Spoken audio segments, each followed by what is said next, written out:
车友在后台要的特价版房车来了啊！大家好，我是宇宙，一名会拍视频的房车体验师，累计为574名房车用户提供改装建议和定制服务。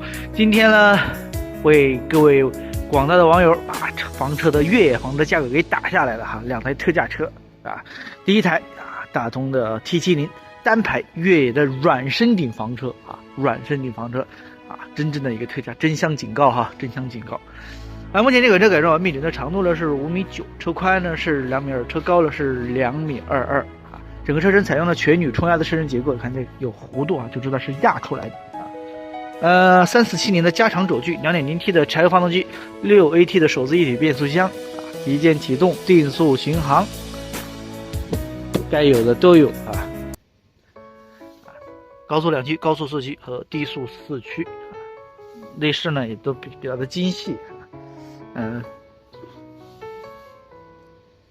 好，我们来感受一下它的内饰部分啊。这是一个2+2+2的一个纵床版，现在已经变床的状态。将我们的这个床垫收回来之后，座椅一翻啊，就是一个双人座椅啊。这是一个加床的床啊，这个床呢至少是长度接近的2米啊，宽度呢是后边的是90厘米的样子。脖子床长度呢是2米，宽度1.4米。一个小米的智能网络电视，前后贯通。来，这个原理大家看一下啊，这是一个2022年的一个新款房车，左右两侧的升级了篷布的收纳盒，篷布回来是直接进入到这个左右两侧的盒子里面啊。来，往后走，高位的花洒，不锈钢的洗手池和800瓦的电磁炉，双开麦的冰箱，冷冻冷藏，独立的卫生间啊，配备赛德福德可旋转的马桶啊。然后呢，还有延长的这个淋浴器啊，这边洗澡也是没有问题的。上面呢还有双向的换气扇、储物网兜、触摸的顶灯，灯光整个车的灯光是 OK 的，比较的明亮。尤其这个篷布收纳盒一搞，篷布降下来之后呢，就跟一个大家什么样呢？是非常的整洁。我来把顶降下来给大家看一看，降顶也比较简单，直接按照我们升降器的降。这个车顶呢就缓缓的降下来，整个升降呢它不需要人为的干预。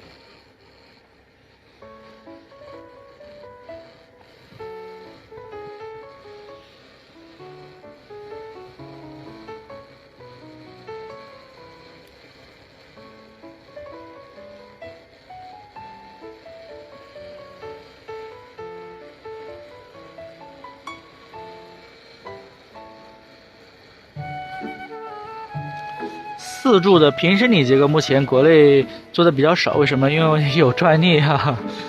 某家车企呢，看来我们家有专利了，哎呀，也够无耻的。他再给你多加一根升降钢啊，他搞5柱升降，虽然那个另外加的那个升降钢没啥用，但是呢，它能破你的专利，哎呀，笑死人了！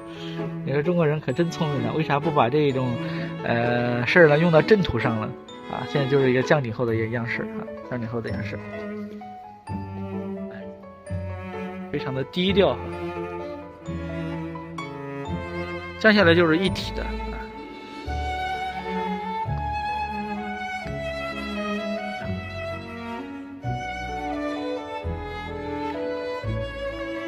好，我们再把它升起来，升也比较简单啊，直接按住我们这个升降器的升。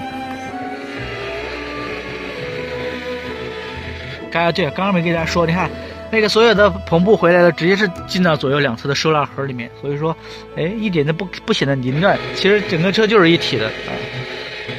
好，我们再来看一下额头床前面的升起来的样式，就是刚刚忘记给大家说了，就是降下来之后呢，大家的床单、被子、枕头都是可以铺在上面，大概还有20公分的这个高度啊，20多公分的高度，不用拿上拿下。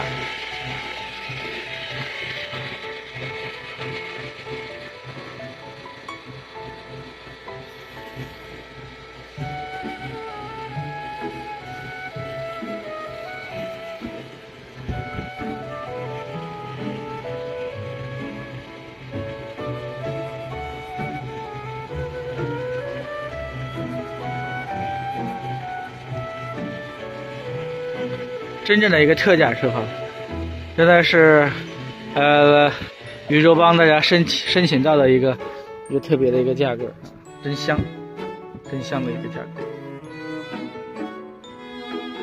怎么说呢？二手车的价格啊，二手车的价格买新车啊，基本上这个是0公里的，就是200公里以内的我们测试里程。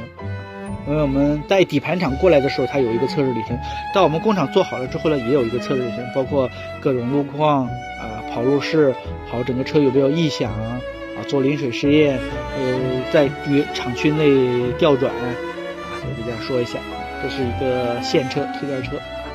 好了，关于这款车的水电再给大家说一下，这款车是一个顶配600安时的这个800安时的磷酸铁锂电池，3000瓦的这个利便器。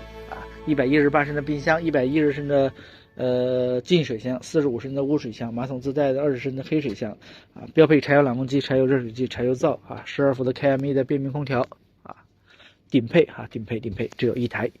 好了，关于这款车大家还有什么想了解的，欢迎在视频的下方留言区留言，每晚的6点准时相见。我是余舟，明天再聊，拜拜。